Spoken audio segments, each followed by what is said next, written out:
Chapter 13 of The Science of Getting Rich by Valence D. Wattles. Chapter 13. Getting into the Right Business. Success in any particular business depends for one thing upon your possessing in a well-developed state the faculties required in that business. Without good musical faculty, no one can succeed as a teacher of music. Without well-developed mechanical faculties, no one can achieve great success in any of the mechanical trades.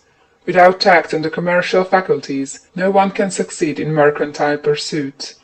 But to possess in a well-developed state the faculties required in your particular vocation does not ensure getting rich. There are musicians who have remarkable talent, and who yet remain poor. There are blacksmiths, carpenters, and so on who have excellent mechanical ability, but who do not get rich. And there are merchants with good faculties for dealing with men who nevertheless fail. The different faculties are tools. It is essential to have good tools, but it is also essential that the tools should be used in the right way. One man can take a sharp saw, a square, a good plane, and so on, and build a handsome article of furniture. Another man can take the same tools and set to work to duplicate the article, but his production will be a botch. He does not know how to use good tools in a successful way. The various faculties of your mind are the tools with which you must do the work which is to make you rich. It will be easier for you to succeed if you get into a business for which you are well equipped with mental tools. Generally speaking, you will do best in that business which will use your strongest faculties, the one for which you are naturally best fitted. But there are limitations to this statement also. No man should regard his vocation as being irrevocably fixed by the tendencies with which he was born. You can get rich in any business, for if you have not the right talent, you can develop that talent. It merely means that you will have to make your tools as you go along, instead of confining yourself to the use of those with which you were born.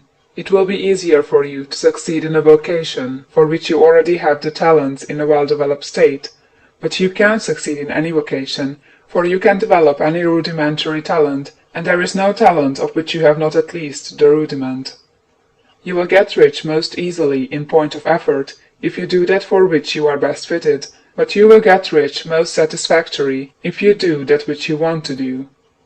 Doing what you want to do is life, and there is no real satisfaction in living if we are compelled to be forever doing something which we do not like to do, and can never do what we want to do.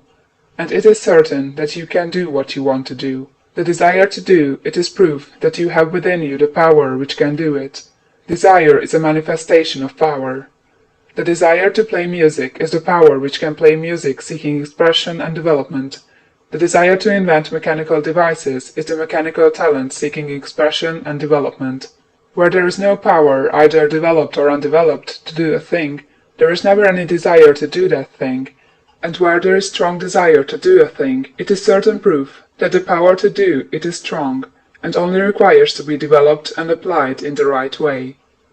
All things else being equal, it is best to select the business for which you have the best developed talent, but if you have a strong desire to engage in any particular line of work, you should select that work as the ultimate end at which you aim. You can do what you want to do, and it is your right and privilege to follow the business or avocation which will be most congenial and pleasant. You are not obliged to do what you do not like to do, and you should not do it except as the means to bring you to the doing of the thing you want to do. If there are past mistakes whose consequences have placed you in an undesirable business or environment, you may be obliged for some time to do what you do not like to do, but you can make the doing of it pleasant by knowing that it is making it possible for you to come to the doing of what you want to do. If you feel that you are not in the right vocation, do not act too hastily in trying to get into another one. The best way generally to change business or environment is by growth. Do not be afraid to make a sudden and radical change if the opportunity is presented, and you feel after careful consideration that it is the right opportunity. But never take sudden or radical action when you are in doubt as to the wisdom of doing so. There is never any hurry on the creative plane, and there is no lack of opportunity. When you get out of the competitive mind, you will understand that you never need to act hastily. No one else is going to beat you to the thing you want to do.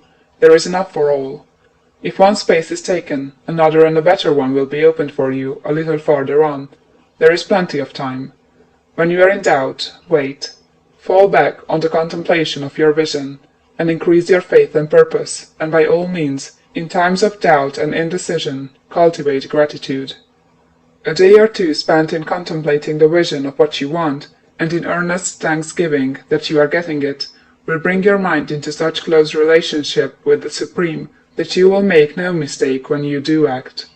There is a mind which knows all there is to know, and you can come into close unity with this mind by faith and the purpose to advance in life if you have deep gratitude. Mistakes come from acting hastily, or from acting in fear or doubt, or in forgetfulness of the right motive, which is more life to all and less to none. As you go on in the certain way, opportunities will come to you in increasing number, and you will need to be very steady in your faith and purpose, and to keep in close touch with the All-Mind by reverent gratitude. Do all that you can do in a perfect manner every day, but do it without haste, worry, or fear. Go as fast as you can, but never hurry.